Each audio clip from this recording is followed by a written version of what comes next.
Friends, ఈరోజు మనం చూడబోయే వీడియోలో రామాయణం నుంచి మనం నేర్చుకోవాల్సిన విషయాల గురించి తెలుసుకుందాం. దశరథుడు రాముడి యొక్క తండ్రి. రామాయణంలో ఇతని కథ అతను చేసిన ఒక వేటతో మొదలవుతుంది. అదే శ్రవణ కుమారుడి కథ.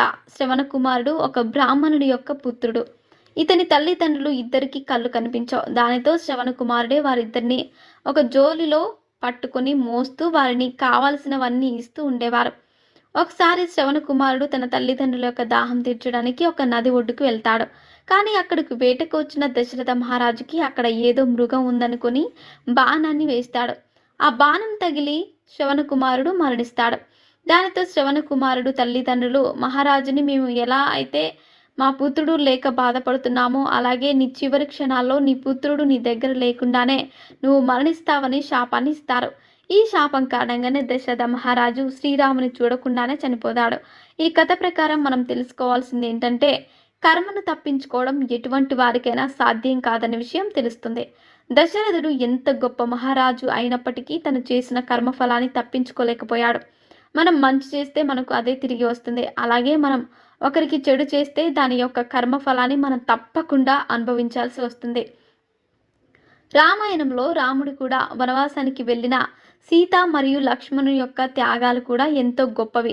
అడవిలో నివసించమని వీరిద్దరికీ ఎవరూ శిక్ష విధించలేదు. అయినా లక్ష్మణుడు తన అన్న మీద ప్రేమతో, సీతాదేవి తన భర్త మీద ప్రేమతో సుఖభోగాలన్నిటిని వదిలేసి రాముడు కూడా వనవాసానికి వచ్చారు.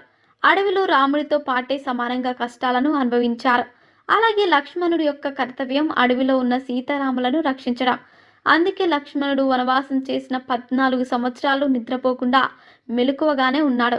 అలా నిద్రపోకుండా ఉండడం లోక విరుద్ధమని నిద్రదేవి చెబితే తన నిద్రను తన భార్య ఊర్మిళకు ఇవ్వమని లక్ష్మణుడు నిద్రదేవిని కోరాడు. ఆ విధంగా లక్ష్మణుడు యొక్క నిద్రను 14 సంవత్సరాల పాటు అతని భార్య ఊర్మిళదేవి అనుభవించింది. ఈ కథ ద్వారా మనం మన స్వార్థం గురించి కాకుండా ఇతరుల గురించి ఆలోచించాలని విషయాన్ని మనకు చెబుతుంది. అలా మనం ఇతరుల యొక్క సంతోషం గురించి ఆలోచిస్తే మన జీవితంలో కూడా మనమే హీరోలుగా ఉండి మరొకరికి ఆదర్శంగా మారుతాము. అలాగే మన ఇతరులకు చేసే ఏ సహాయాన్ని అయినా పరిపూర్ణంగా చేయాలి. అలాగే చాలామంది మన దేశం రామరాజ్యంలో ఉండాలని కోరుకుంటారు. కానీ వారు మాత్రం రాముడిలో ఉండాలని కోరుకోరు. ఎవరైతే రాములో ఉండాలని అనుకుంటారో వారు ఈ సమాజంలో ఎదురయ్యే అన్ని కష్టాలను, సమస్యలను తట్టుకొని వారి జీవితంలో మంచి విజయాలను సాధించగలుగుతారు. సో ఫ్రెండ్స్, చూశారుగా రామాయణం నుంచి మనం నేర్చుకోవాల్సిన విషయాలు ఏమిటో తెలుసుకున్నారు.